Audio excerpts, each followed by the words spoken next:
Hi, I'm Rich Miller. At Virtua, we believe citizens need to be informed about the important healthcare issues affecting their lives. That's why we're proud to support healthcare programming produced by the Caucus Educational Corporation and their partners in public television. This special edition of One-on-One with Steve Adubato is brought to you from the Tisch WNYC Studios at Lincoln Center. Funding has been provided by Virtua, MagnaCare, TD Bank, Berkeley College, New Jersey Resources, Johnson & Johnson, and by Kessler Foundation, changing the lives of people with disabilities. Promotional support provided by The Record, North Jersey's trusted source, and NorthJersey.com. And by Meadowlands Regional Chamber, building essential connections that drive business growth. This is One-on-One. I'm an equal American just like you are. The jobs of tomorrow are not the jobs of yesterday. Look at this. You got this? Here it is, man. Look at that. Life without dance is boring. When you first heard that they were doing Charlie Rose and Gayle King, didn't you go, what? Do you enjoy talking politics? No. People call me because they feel nobody's paying attention. Our culture, I don't think, has ever been tested the way it's being tested right now. Such a good question. High five. Hi, I'm Steve Adubato. Welcome to the Tisch WNYC Studio here in the heart of Lincoln Center, New York City. And we are pleased to welcome our partner on the radio side. She is Laura Walker, been with us before, but all new things going on. Laura Walker is the President and Chief Executive Officer of New York Public Radio. How are you doing? Great. It is such an exciting time in audio. People are listening all the time, and there's so much exciting production and distribution going on. There sure is. And by the way, is it true? I just heard a rumor, because we're in the broadcasting business. Your birthday? It was yesterday. Oh. But I always think of it as my grandmother's birthday and my great-grandmother's birthday. See, I was they put it born all on their together. birthdays. That's beautiful. Yeah. The most important things going on the New York radio side. Go ahead. We are introducing a lot of really new, exciting shows. We just introduced the New Yorker Radio Hour, and that With is New Yorker. with the New Yorker magazine with David Remnick and Ta-Nehisi Coates and Evan Osnos, and just an amazing, talented group of people. Partnerships. And this is part of a larger effort that we've just announced to create WNYC Studios, which is kind of a label and a way to introduce a lot of new podcasts and radio shows to the terrestrial radio kind of network all around the country, as well as new podcasts on iTunes and Spotify and Pandora. And, Spotify. What's that? On what? On Spotify, on Pandora. I know Pandora. Yeah. What's Spotify? Spotify is kind of like Pandora, but they have just recently done a podcast initiative, and we're part of that, a major partner with them on that. And Well, so what is it? I mean, last time you were here, you were talking about a lot of things happening, but you've gone so far beyond that. And Neil Shapiro will be on in just a little bit talking about the other side of things. And I can't even call it the broadcast side or the TV side because he'll be talking about a whole range of new initiatives. And it's about how people are getting information, isn't it? They are getting, so the mobile phone has become kind of, what we used to think of as the transistor radio, but it is, it allows you to listen, and you watch people right outside. Yes. And they're all wearing headphones, and in cars, people are just putting their mobile phone in. And so it just gives a lot of new ways for people to listen to audio, and it's such an incredibly intimate kind of medium, and so I walk, before I hurt my tendons in my leg, I walk to work every day from Brooklyn to Lower Manhattan, and I would be listening to all sorts of podcasts and books on tape, and there's an explosion of interest, and my son is driving up from North Carolina today, and he emails me like, what podcast should I listen to? I'm making the playlist, Talk about the podcast. By the way, on my way into the studio today, I was listening to Pandora. And I was listening to one particular station I like. It was the Sinatra station because we had one of the Sinatra people coming in today, James Kaplan, who wrote a wonderful book. And you're listening to the Sinatra station and other names come up connected to Sinatra. It's fascinating. But I asked myself, as we do this, as we specialize and decide what we want, do we fragment the audience? I mean, for you in public radio, is that part of the dilemma? Well, we still have the platform of the radio station, and that is strong, and we curate traditional. that. It's a traditional, and it's tell everyone strong. I'm sorry for interrupting. Tell everyone the WNYC 93.9 FM, and then we have New Jersey Public Radio, which are 4 stations in New Jersey, and WNYC AM as well. Then we have WQXR on the classical music side. So radio is still very, very strong in these days, and so people are listening to radio. We curate that. We tell them the news, and then this WNYC Studios is this new division where we're creating podcasts and radio shows. We're funding it in a really innovative way. We're doing it with a $15 million kind of fund that we're raising money for right now. And we will take money out of that fund and seed fund new projects until they become self-sustaining and maybe even have some surplus. That surplus will go back into the fund to fund other new ones. So it will continue going on. So the New Yorker Radio Hour, Only Human is another one we just introduced, which is about health. Next year, we'll be introducing something, the Radiolab's very first spinoff, which is going to be about the Supreme Court, which will be very interesting. All about the Supreme Court? It'll be, yes, and in the Radiolab style of documentary and looking at not just what's happening, but the reasons why, Analysis, and delving into deeper delve. the complexity of it. Something you could not find in any other place other than public media. No, I don't think so. And because it takes incredible amount of time to do the kind of reporting and the research, and we have great partners who are funding it for us, the Hewlett Foundation, the Joyce Foundation, and that's the kind of work that only public media can do. While I keep asking you this question, and those of us on the broadcast, on the television side, again, it's not just television, but on this side, if you will, we have to keep asking it as well. Who is your audience, and is it changing dramatically? Well, our audience is now about 18 million people around the country. So it is dramatically expanding, and it's people who are curious and also increasingly diverse from both in this city and around the country. Socioeconomically diverse? Yeah, I mean, as well as geographically. Yes, and also age-wise, because you get a swath of people who are, interested and curious about issues that matter. So Brian Lehrer, if there's an attack in Paris, as there was recently, he can pick up the phones and say, we want to hear people who have relatives in Paris. And people rely on Brian, and they will be there. Oh, and yeah. they will go to Brian because they know what to expect. That's right. And they know they will get fair coverage, and they will get a convening of a conversation that is very much consistent with the emotional tone of the city. So he brings the city together in a way that no one else does. The business side of this, before I let you go, I want to ask you about this. How hard do you continue to work on the business side in terms of finding folks who are willing to put the dollars in to invest in the initiatives you're talking about? And how much harder is that than it ever was before? Well, we are very lucky on the business-wise to have a diversified kind of source of revenue. So we are able to sell sponsorships on the podcasts in a way that we haven't been on the radio, because people are a lot of companies are interested in reaching audiences digitally. The philanthropy is even more important, but when we do something like WNYC Studios, which a philanthropist gets a double whammy for. So they put the money in, and that money not only goes to fund, say, Supreme Court or Only Human, it also then, the surplus goes back into the fund, so their own contribution will then help to fund the next round. And that's the kind of really innovative, interesting funding models that philanthropists are interested in. You have to get real creative. Last question.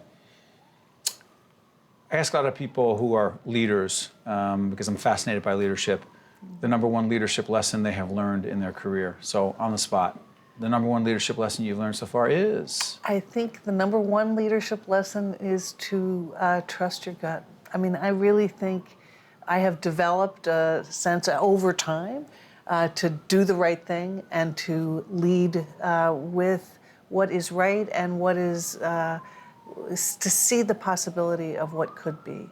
Mm. Laura Walker, our partner on the radio side, it's way more than radio these days, President and Chief Executive Officer of New York Public Radio. Check them out Website is? WNYC.org and WQXR.org. Easy enough. Laura, thank you so much. Thank you, Steve. It's great to be here. All the best. Stay with us. We're at the Tisch WNET studio here in the heart of Lincoln Center. Be right back right after this. Take care of that boot. Get that off. To see more one-on-one with Steve Adubato programs, visit us online at steveadubato.org. If you would like to express an opinion, email us at info@caucusnj.org. Find us on Facebook at facebook.com/Steve Adubato PhD. And follow us on Twitter at Steve Adubato. We're pleased to be joined by Peter Cancro, who is the founder of Jersey Mike's Subs. Good to see you. Yeah, good to see you, Steve. One of my favorite sub places down at the Jersey Shore. What's your favorite number? You know what? I'm the worst because I don't go by the numbers. I'll say, good. I You pick a don't number have and I go, except I don't want that and don't want that. Exactly. And they say, So we try and tell people they can do that. I know, but I take awesome. it seriously. Of course. By the way, there's a great story behind Jersey Mike's. Tell us the story. So I started, in 71. The original Mike started in 56 down the Jersey Shore. And I started in 71. My brother John, who worked there the summer before me, he said to the boss, I know Peter will work hard. I'm not sure how bright he is. So that's how I got the job. You were a kid. Well, everybody was. We were never kids, you know? Yeah. So, but in 75, I was fortunate to become the fourth owner of Jersey Mike's Subs. And then from there, changed the name from Mike's to Jersey Mike's in 87 and started franchising. So 40 years later, overnight success, we like to say, at 1,000 units.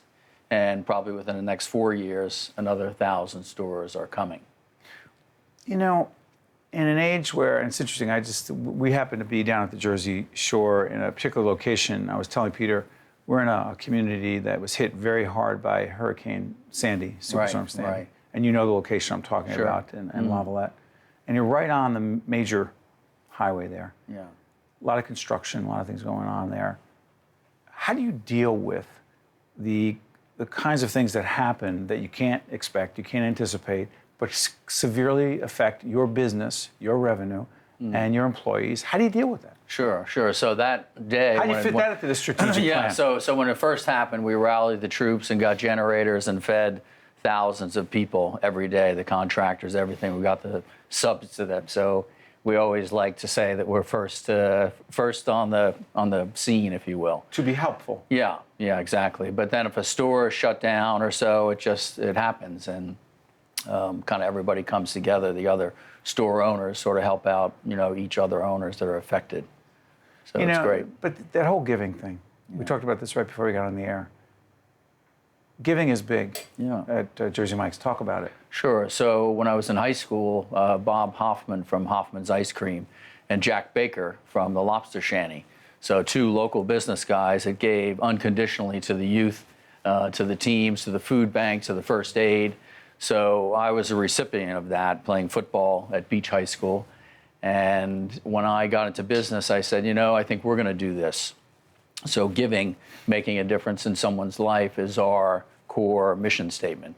And we like to say yes, and we also make subs, but that's most important, believe it or not, to myself, our company. And what's great is all of our owners are involved as well. Jersey Mike's has a really solid brand. If I were to put you on the spot, Peter, and say the key to building a great brand of an operation like yours with a lot of competition is? Energy in the people, and sharing your life with the customer, and finding people to raise up together is what we do. Make that clear. So it's our people, and then getting them to sort of share our culture of putting other people first, getting involved in the community, and being real, being genuine. That's what makes our brand. Yeah, let me push a little bit on that. Yeah. Because someone might say, what are you talking about? You're selling sandwiches. Yeah. You're putting other people first. It sounds very philosophical, almost spiritual. Sure. You're selling sandwiches, you say? Well, it's first we have to have a great business model, of course, be able to give.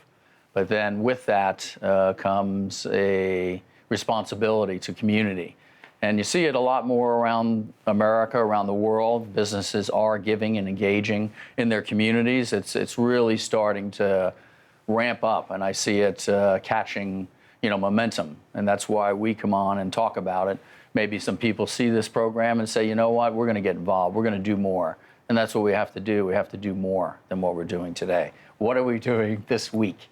We have the Wreaths Across America coming December 12th. And we put the wreaths on the graves of all the killed in action at Arlington Cemetery. Over 300,000 wreaths we're involved with. So a great cause.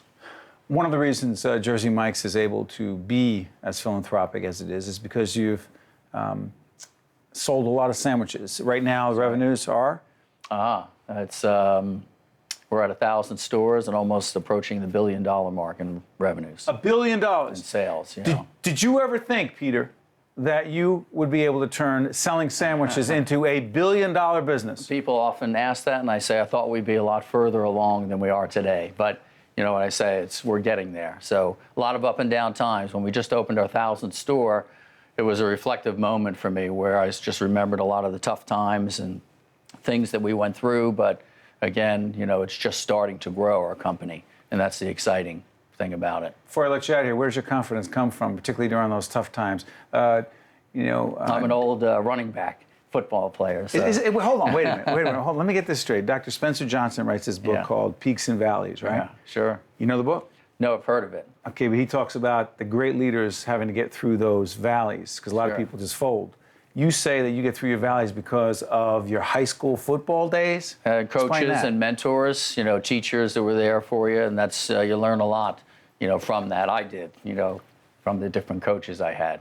They wouldn't let you, quit or give up. So you're down 2 touchdowns late in the fourth quarter. You say, right. So let's go, button the chin strap, right? We have to move the chains. No quit, right? Yeah. Well, listen, and by the way, one more thing, and producers kept telling me about this, and I want to give you a chance to just mention this. You gave $100,000 to an organization, No Kid Hungry. Yeah. Please tell us about that, because as people go on your website, I wanted to give other people a chance to find out about No Kid Hungry. On the stage at Restaurant Leadership Conference last March and heard about it and found out more about it, so I got up on the stage and said, hey, we're going to give $100,000 towards this cause, and again, challenged everybody in the audience to step up. So it was really great. And that's kind of what we do. It's kind of spur of the moment. We seek the opportunities to give and make a difference in people's lives. I am very hopeful, Peter, that you being on One-on-One has spurred some folks to ask themselves what they can do to make a difference. We do a long-time series called Make a Difference, and I know you do your part as well. Well, we all do what we can. Yeah. So Peter Cancro is the founder of Jersey Mike's Subs. Thank you so much. Keep doing what you're doing. Stay right there. One-on-One will continue right after this. Thank you very much. All right. To see more One-on-One with Steve Adubato programs, visit us online at steveadubato.org. If you would like to express an opinion, email us at info@caucusnj.org. Find us on Facebook at facebook.com/Steve Adubato PhD, and follow us on Twitter at Steve Adubato. There she is, Brigitte Quinn, news anchor, morning anchor at 1010 Wins, and author of a terrific new book called Anchored. How you doing? I'm good. It's so nice to be here. Nice to see you again. It's good to see you. We used to see each other at another network. What was that? That would be the Fox News Channel, where I'm pretty sure I interviewed you at least once. Yeah, you don't even remember. Great. So, but you've been at a few different networks. You were at Fox News. You were at MSNBC, NBC News. Yes. So you've had a few different great gigs, right? Oh, absolutely. Yeah, and prior to that, radio at WCBS 880, and now 1010 Wins. Describe the morning gig right now before we talk about the book, the radio gig. Well, in terms of logistics. Yeah, what's it like? It's early, is what it's like. In a word, early. I get up at 2:30. I'm in the newsroom. No, you don't. Oh, I do. Yeah, I was up at 2:30 this morning. Yeah. Okay, 2:30. What happens then? Then I race out the door and get to the newsroom about 4 o'clock, and then I race through writing my copy. You write your own copy? I do, for the 5:30 show. So my shows are 5:30, 6:30, 7:30, 8:30, 9:30. I write the first half hour. One of the writers writes the 6:30, and so we alternate like that. But yeah, I write the show. But I don't line it. It's all there. It's all ready to go when I walk in the door. Real quick, biggest difference between radio and TV news? Oh my goodness, there's so many. Biggest difference. Well, you do write your own stuff in radio. Yeah. Yeah. Yeah. This book, Yes. it's a novel. It is. Any of it, because Barbara King is the anchor. They're in Phoenix. That's right. Is it the Phoenix News Channel. the Phoenix In News New Channel? York. Yes. Okay. Yes. Is it business news? No. It's just news. It's straight up cable news channel. And Jack Stone is the handsome co-anchor. That's right. They have a thing for each other. They do. They do. Okay. They meet cute. They kind of hate each other at first, and then But she's married. she is married. She has children. She has How- one. She one. has one. Yeah. You have. I have three. Just checking. See, there are differences, Steve. I think I know what you're getting at. I just asked. And what's the issue for her? What's her thing? She has a couple of issues. Go ahead. Okay, so she is falling for this co-anchor who she initially regards as a rival and doesn't really trust him. A lot of trust when you're co-anchoring with Really, somebody. I've never heard of that in the news You've never, business. not in a million years, right? But her bigger issue, perhaps, is that she wants desperately to be famous, to be a famous news anchor in the mold of a Barbara Walters. Right. And she wants to ditch this two-bit cable operation, this fledgling, lousy channel, and take off for network stardom. But to do that, she has to become a star at the network. And at first, she thinks that this co-anchor is getting in the way of that, so she doesn't like him. But then things evolve, as we say, and then during the course of the book, we find out if she is going to be able to make a moral compromise in order to reach her dream. A moral compromise in news. An ethical compromise. Maybe that's the better phrase. Well, let me ask you this.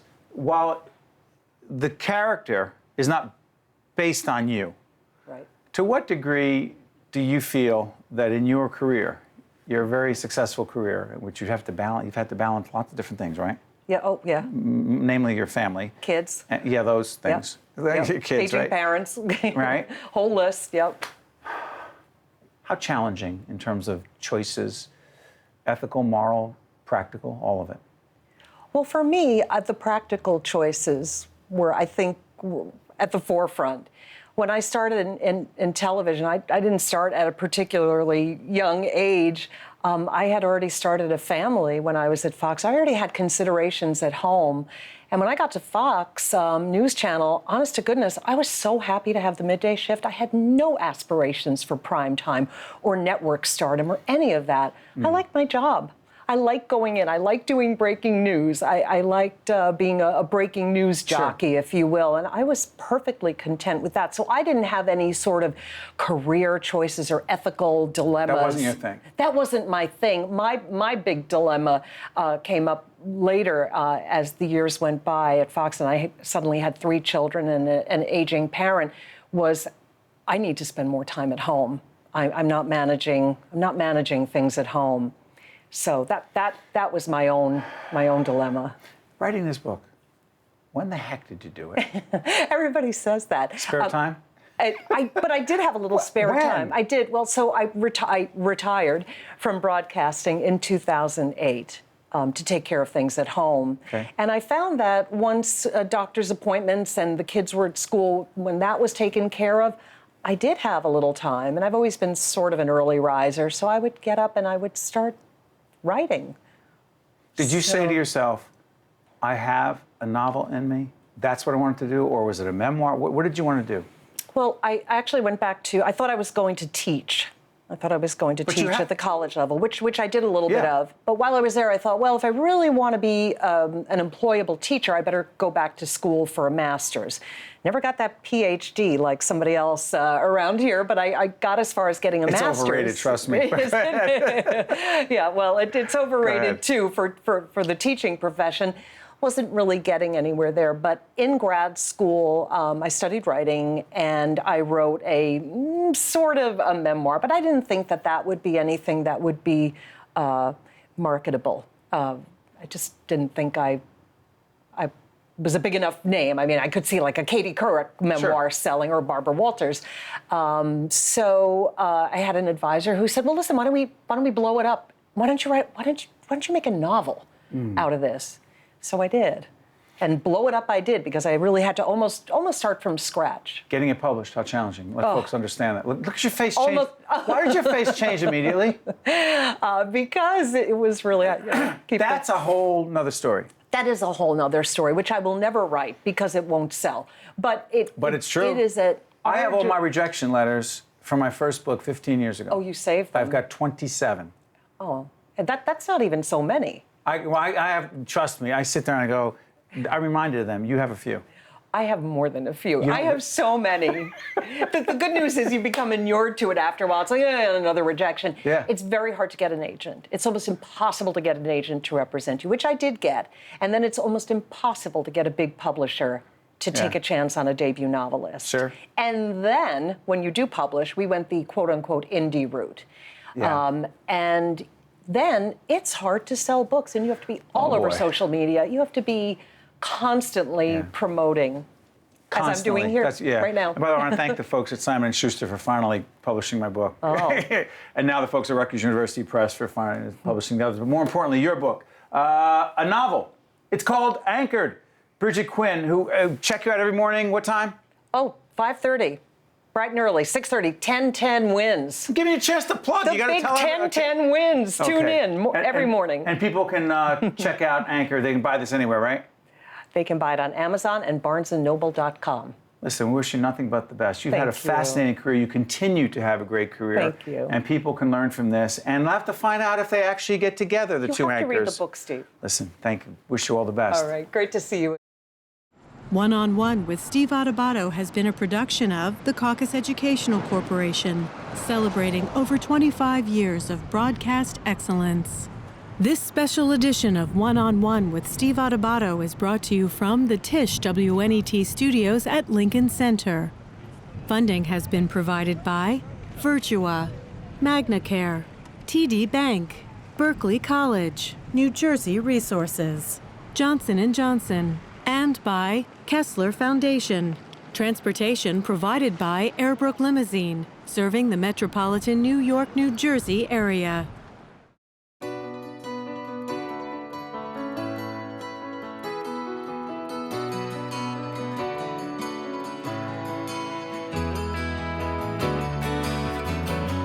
At Virtua, we don't cut the quad tendon for knee replacement, so you don't have to cut anything you love to do.